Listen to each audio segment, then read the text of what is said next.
जय हिंद मित्रांनो, तर सध्या आपली पोलीस भरती 2025 चालू आहे। तर जिथं पोलीस भरतीचा विषय निघतो तिथं आपल्या सर्वांना माहितीच आहे की सर्वांचं टार्गेट काय असते, तर आपली जिल्हा पोलीसला आपली निवड व्हायला पाहिजे। पण सर्वांची जिल्हा पोलीसला निवड होते का? तर काहींची SRPF ला होते, काहींची चालक पोलीसला होते, काहींची बँड्समॅन पोलीसला होते, तर काहींची कारागृह पोलीसला होते। तर वेटिंगचा जर आपण विचार केला तर वेटिंग कुठल्या उघडतात, तर आपल्याला माहितीच आहे की जिल्हा पोलीसच्या वेटिंग ह्या शक्यता फार कमी असते उघडण्याची। तर त्याच्यासोबत SRPF असो, कारागृह असो आणि चालक पोलीस असो, तर याच्या वेटिंग ह्या उघडत असतात। कारण की ज्यांची निवड ही जिल्हा पोलीसला झालेली असते, त्यांची निवड जर इकडेही झालेली असेल, म्हणजे चालकला झालेली असेल, कारागृहाला झालेली असेल, SRPF ला झालेली असेल, तर ह्या ज्या जागा आहेत ह्या ते जिल्हा पोलीस जॉईन केले असल्यामुळे त्यांना ह्या जागा ह्या इकडल्या SRPFच्या असो, कारागृहाच्या असो, ह्या जागा खाली होत असतात। तर या खाली जागांचा आपल्याला माहिती आहे की वेटिंगवाल्या मुलांना याचा फायदा होत असतो। त्या वेटिंगवाली मुलं तिथून उचलल्या जात असतात। तर अशा प्रकारे वेटिंगच्या आपल्या वेटिंगला राहण्याचा फायदा कुठं होतो, तर SRPF असो, जिल्ह्याला तर होतच नाही, शक्यता फार कमी आहे वेटिंगला राहिलेल्यांना उचलण्याची। तर SRPF ला असो, आपल्या कारागृहाला असो, चालकला असो, अशा ठिकाणी वेटिंग आहे उचलल्या जातात। आपण मागच्या भरत्यांमध्ये पाहत आलेलो आहे। तर या 2025च्या भरतीमध्ये नागपूर कारागृहाबद्दल आपण बोलणार आहे। तर 130 जागांसाठी कट ऑफ कशा प्रकारे लागू शकतो, 2024च्या भरतीमध्ये कट ऑफ कसा लागला होता नागपूर कारागृहाचा, तर आपण तो सविस्तरपणे पाहणार आहे। त्यामुळे व्हिडिओला स्किप करू नका। चॅनलला जर नवीन असाल तर चॅनलला नक्कीच सबस्क्राईब करून ठेवा, जेणेकरून ज्या समोरच्या अपडेट्स असतील, म्हणजे मैदानी चाचणीचे अपडेट्स असो, इतर कोणत्याही 2025च्या भरतीच्या रिलेटेड कोणत्याही अपडेट्स असो, त्या आपण आपल्या चॅनलवर अचूकपणे टाकत असतो। त्यामुळे आपल्या चॅनलला नक्कीच सबस्क्राईब करून ठेवा। तर आता आपण पाहूयात नागपूर कारागृहाचा 2024चा कट ऑफ कसा राहिला होता, तर ते आपण पाहूयात। तर ओपनचा कट ऑफ आपण आता पाहूयात। ओपनचा पुरुषांचा कट ऑफ कसा लागला होता, 126 मार्कांवर ओपन पुरुषांचा कट ऑफ लागला होता। आता सर्वात आधी आपण काय पाहूयात, ओपनचा सर्व कट ऑफ आधी बघून घ्या। तर पुरुषांचा 126 मार्कांवर कट ऑफ गेला होता, महिलांचा 120 मार्कांवर, स्पोर्ट्सचा 112 मार्कांवर, प्रकल्पाचा 119 मार्कांवर, भूकंपाचा 117 मार्कांवर, एक्समॅनचा 101 मार्कांवर, तर होमगार्डचा 124 मार्कांवर, अशा प्रकारे कट ऑफ हा नागपूर कारागृहाचा मागच्या 2024च्या भरतीमध्ये लागला होता। SC कॅटेगरी बघूयात आपण। SC कॅटेगरीचा पुरुषांचा कट ऑफ हा 119 मार्कांवर, महिलांचा कट ऑफ 110 मार्कांवर, स्पोर्ट्सचा कट ऑफ 109 मार्कांवर, प्रकल्पाचा कट ऑफ 118 मार्कांवर, भूकंपाचा कट ऑफ 107 मार्कांवर, आर्मीमॅनचा कट ऑफ 91 मार्कांवर व होमगार्डचा कट ऑफ 111 मार्कांवर व अनाथ SCचा कट ऑफ 106 मार्कांवर, अशा प्रकारे SCचा कट ऑफ हा लागलेला होता। STचा कट ऑफ आता बघूयात। आता याच्यावर सर्वात आधी आपण हे सविस्तरपणे फक्त पाहून घेऊयात, नंतर त्याच्यावर चर्चा करूयात। STचा कट ऑफ कसा लागला होता, 115 वर सर्वसाधारण, महिलांचा 117, स्पोर्ट्सचा 94, तर प्रकल्पाचा 112 व होमगार्डचा 111 मार्कांवर STचा कट ऑफ लागलेला आहे। विजयचा कट ऑफ पाहूयात। विजयचा पुरुषचा कट ऑफ 122 मार्कांवर, महिलांचा कट ऑफ 120 मार्कांवर, तर अनाथचा कट ऑफ 100 मार्कांवर इतका कट ऑफ लागलेला आहे। NTCचा कट ऑफ, आता NTBच्या जागा तिथं मागच्या वेळेस नव्हत्या, त्यामुळे NTCचा कट ऑफ बघूयात। NTCचा कट ऑफ पुरुषांचा 124 मार्कांवर, 115 वर, महिलांचा 111 मार्कांवर, स्पोर्ट्सचा तर प्रकल्पाचा 117 मार्कांवर, तर होमगार्डचा 122 मार्कांवर, माजी सैनिकचा 98 मार्कांवर इतका NTCचा कट ऑफ लागलेला आहे। NTDचा आता पाहूया। NTDचा कट ऑफ पुरुषांचा 124 मार्कांवर, महिलांचा 115 मार्कांवर, तर माजी सैनिकचा 95 मार्कांवर इतका कट ऑफ हा गेलेला होता।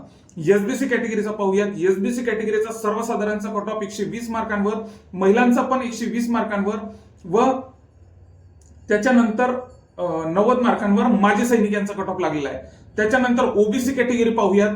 OBC कॅटेगरीचा पुरुषांचा कट ऑफ 124 मार्कांवर, महिलांचा कट ऑफ 117 मार्कांवर, स्पोर्ट्सचा कट ऑफ 111 मार्कांवर, प्रकल्पाचा कट ऑफ 114 मार्कांवर, भूकंपाचा कट ऑफ 84 मार्कांवर, तर एक्समॅनचा कट ऑफ 94 मार्कांवर असा कट ऑफ लागलेला होता। होमगार्डचा कट ऑफ 122 मार्कांवर, तर अनाथचा कट ऑफ 113 मार्कांवर असा कट ऑफ हा लागलेला होता। SCBCचा जर आपण विचार केला, SCBC कॅटेगरीचा, तर पुरुषांचा कट ऑफ 123 मार्कांवर, महिलांचा कट ऑफ 112 मार्कांवर, स्पोर्ट्सचा कट ऑफ 105 मार्कांवर, नंतर प्रकल्पाचा कट ऑफ 112 मार्कांवर, 115 मार्कांवर भूकंपचा, तर एक्समॅनचा 93 मार्कांवर, 115 मार्कांवर होमगार्ड लागलेला. शेवटची कॅटेगरी ईडब्ल्यूएस कॅटेगरी. ईडब्ल्यूएस कॅटेगरीचा पुरुषांचा कट ऑफ 114 मार्कांवर, महिलांचा कट ऑफ 100 मार्कांवर, 96 मार्कांवर स्पोर्ट्सचा, 93 मार्कांवर प्रकल्पाचा, तर 106 मार्कांवर भूकंपचा असा कट ऑफ लागलेला आहे. त्याच्यानंतर होमगार्डचा कट ऑफ 117 मार्कांवर. अशा प्रकारे कट ऑफ हा 2024च्या भरतीमध्ये कट ऑफ हा लागलेला होता. तर आता एकंदरीत जर आपण विचार केला तर पुरुषांचा कट ऑफ कशा प्रकारे राहिलेला आहे तो आपण एक वेळेस नजर फिरून घेऊया. तर पुरुषांचा कट ऑफ ओपनचा 126 मार्कांवर इतका कट ऑफ लागलेला आहे. तर आपल्याला फायदा बऱ्यापैकी होत असतो. कारागृह पोलीसचा आपल्याला वेटिंगचा फायदा बऱ्यापैकी होत असतो. जर आपलं इकडे सिलेक्शन जर झालं नसलं, तर जिल्हा पोलीसला झालं नसलं, एसआरपीएफला झालं नसलं, चालकला झालं नसलं, तर इथं जरी आपण वेटिंगवरती जरी राहिलो तर आपले बऱ्यापैकी चान्सेस असतात. म्हणजे तिसरा, चौथा, पाचवा तरी जरी वेटिंग असलो तरी आपले बऱ्यापैकी इथं सिलेक्शनचे चान्सेस असतात. त्यामुळे हा पर्याय एक प्रकारचा बरा आहे. तर ओपनचा कट ऑफ आपण पुरुषांचा बघितला 126 मार्कांवर, 119 मार्कांवर एससी एसटीचा 115 मार्कांवर, व्हीजेचा 122 मार्कांवर सर्वसाधारणचा कट ऑफ बघत आहे. एनटीसीचा 124 मार्कांवर, तर एनटीडीचा 124 मार्कांवर, दोन्ही पण एनटीसी एनटीडी सारखे लागलेले आहे. एसबीसीचा 120 मार्कांवर, ओबीसीचा 124 मार्कांवर व एससीबीसीचा 123 मार्कांवर, ईडब्ल्यूएसचा 114 मार्कांवर. अशा प्रकारे सर्वसाधारणचा कट ऑफ हा नागपूर कारागृहाला मागच्या वेळेस लागलेला होता. तर महिलांचा जर आपण विचार केला, महिलांचा कट ऑफ कसा राहिला होता, तर महिलांचा कट ऑफ ओपनचा 120 मार्कांवर, महिलांचा कट ऑफ 120 मार्कांवर, एससीचा 110 मार्कांवर, 117 मार्कांवर. म्हणजे आता एसटी कॅटेगरीचा जर आपण विचार केला तर एसटीची सर्वसाधारणची लिस्ट 115 मार्कांवर लागली, तर तिथंच महिलांची लिस्ट 117 मार्कांवर लागलेली आहे. म्हणजे 2 मार्कांचा फरक. म्हणजे महिलांची लिस्ट ही पुरुषांपेक्षा शिल्लक लागलेली आहे नागपूर कारागृहाला 2024च्या भरतीमध्ये मागच्या वेळेस. व्हीजेचा जर आपण विचार केला, महिलांचा 120 मार्कांवर कट ऑफ गेली होती, एनटीसीची 115 मार्कांवर कट ऑफ गेली होती, एनटीडीची कट ऑफ 115 मार्कांवर गेली होती, ओबीसीची कट ऑफ 117 मार्कांवर गेली होती, तर एससीबीसीची कट ऑफ 112 मार्कांवर, तर ईडब्ल्यूएसचा कट ऑफ फक्त 100 मार्कांवर. अशा प्रकारे हे कट ऑफ राहिलेले आहेत महिलांचे वगैरे. आता होमगार्डचा फक्त एक वेळेस बघून घेऊ. होमगार्डचा कट ऑफ 124 मार्कांवर ओपनचा, त्याच्यानंतर एससीचा 111 मार्कांवर, एसटीचा पण 111 मार्कांवर, एनटीसीचा 122 मार्कांवर, ओबीसीचा पण 122 मार्कांवर आणि 115 मार्कांवर एससीबीसी, त्याच्यानंतर 117 मार्कांवर ईडब्ल्यूएसचा. अशा प्रकारे हे कट ऑफ लागलेले आहेत बऱ्यापैकी 2024च्या भरतीमध्ये नागपूर कारागृहाचे. तर फक्त माजी सैनिकचा जर बघितला आपण, माजी सैनिकचा ओपनचा कट ऑफ डायरेक्ट 101 मार्कांवर इथं लागलेला आहे ओपनचा कट ऑफ. त्याच्यानंतर एससीचा कट ऑफ 91 मार्कांवर, एनटीसीचा कट ऑफ 98 मार्कांवर, तर एनटीडीचा कट ऑफ 95 मार्कांवर, एसबीसीचा कट ऑफ 90 मार्कांवर व ओबीसीचा कट ऑफ 94 मार्कांवर आणि एससीबीसीचा कट ऑफ 93 मार्कांवर. अशा प्रकारे ओपनचे पण अशा प्रकारे माजी सैनिकचे पण याप्रमाणे कट ऑफ तिथं लागलेले. यावेळेस जरी आपण इतकंही टार्गेट ठेवलं तरी आपलं सिलेक्शन होऊ शकते. म्हणजे मागच्या वेळेस एक प्रकारचा कारागृह हा जो आपला फॉर्म असतो, तर बऱ्याचशा मुलांना वाटतं की आपलं जिल्हा पोलीसलाच आपलं निवड झाली पाहिजे. पण हा इथं जर आपण वेटिंगला जरी राहिलो, म्हणजे जिल्हा पोलीसला जर आपण वेटिंगला राहिलो तिथं, तरी आपला फायदा होईल याची काही 99% तरी काही गॅरंटी नसतेच की तिथली वेटिंग ही उचलल्या जाईल, उघडून जाईल. कारण की जिल्हा पोलीसची आपल्याला माहिती आहे की वेटिंग ही सहसा उघडतच नाही.